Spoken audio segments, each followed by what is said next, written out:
नमस्ते। आज बात करते हैं एक बहुत ही दिलचस्प टॉपिक पर। क्या कभी सोचा है कि क्या हजारों साल पुराना ज्ञान हमारी आज की फाइनेंशियल परेशानियों को सुलझाने में मदद कर सकता है? आज हम वैदिक परंपराओं से जुड़े ऐसे ही 5 ज्योतिषीय उपायों को समझने की कोशिश करेंगे जो कहते हैं कि वे हमारी आर्थिक स्थिति को बेहतर बना सकते हैं। ये सवाल हम में से कई लोगों के मन में आता है ना?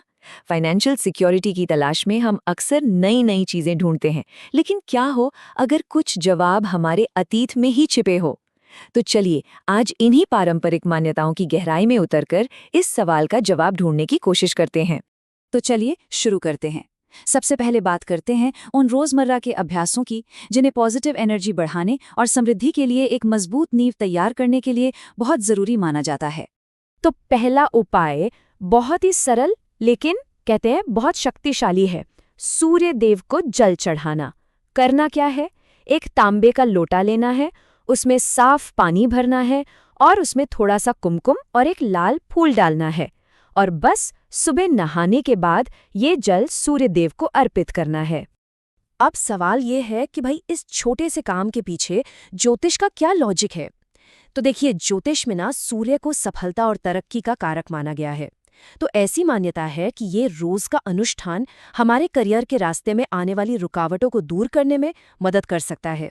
ये सिर्फ एक रस्म नहीं बल्कि अपनी एनर्जी को कामयाबी के साथ जोड़ने का एक तरीका है। चलिए अब आते हैं दूसरे रोज के अभ्यास पर। ये थोड़ा अलग है। इसमें ध्यान खुद से हटाकर दूसरे जीव जंतुओं की सेवा और देखभाल पर है। ये इस सोच पर आधारित है कि देने से ही समृद्धि आती है। और इसमें एक बहुत ही प्यारी बात है।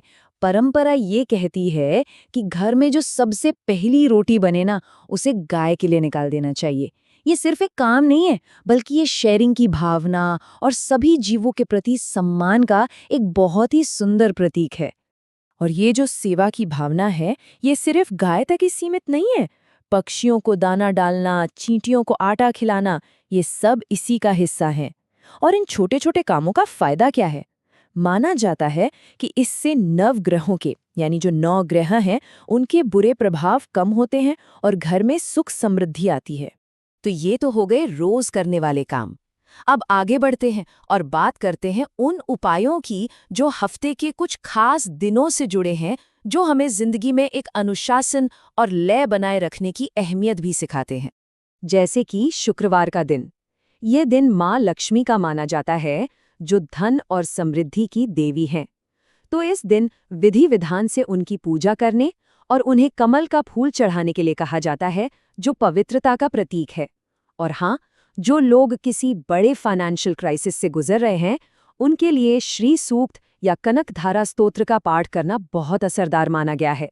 फिर आता है शनिवार, जो शनि देव से जुड़ा है। इसके लिए उपाय बड़ा दिलचस्प है। सूरज ढलने के बाद किसी पीपल के पेड़ के पास जाकर उसकी जड़ में सरसों के तेल का एक दिया जलाना है। माना जाता है कि इस शांत से काम से शनि दोष शांत होता है और अक्सर वो पैसा भी वापस मिलने में मदद मिल सकती है जो कहीं अटका या रुका हुआ हो। तो देखिए, यहाँ पर 2 तरह की ऊर्जाएं एक साथ काम कर रही हैं।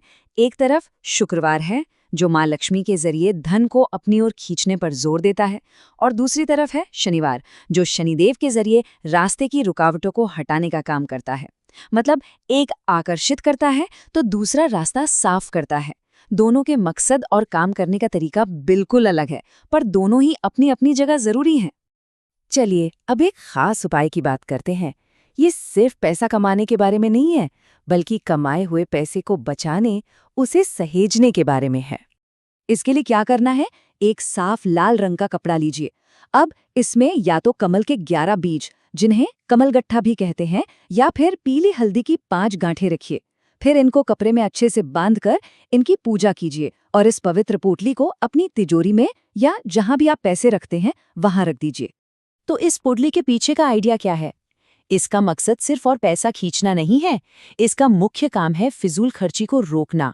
मतलब ये उपाय हमें सिखाता है कि जो हमारे पास है उसका सम्मान करें और उसे समझदारी से खर्च करें।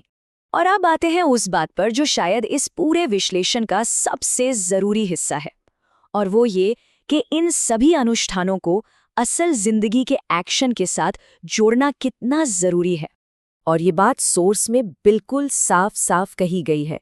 वहाँ जोर देकर बताया गया है कि इन उपायों के साथ साथ अच्छी फाइनेंशियल प्लानिंग और अपनी खुद की मेहनत भी उतनी ही ज़रूरी है।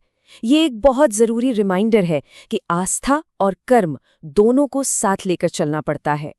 तो हम आपको इसी सवाल के साथ छोड़े जाते हैं कि कैसे आध्यात्मिक विश्वास और हमारी अपनी मेहनत, हमारे अपने प्रयास एक दूसरे की ताकत बन सकते हैं।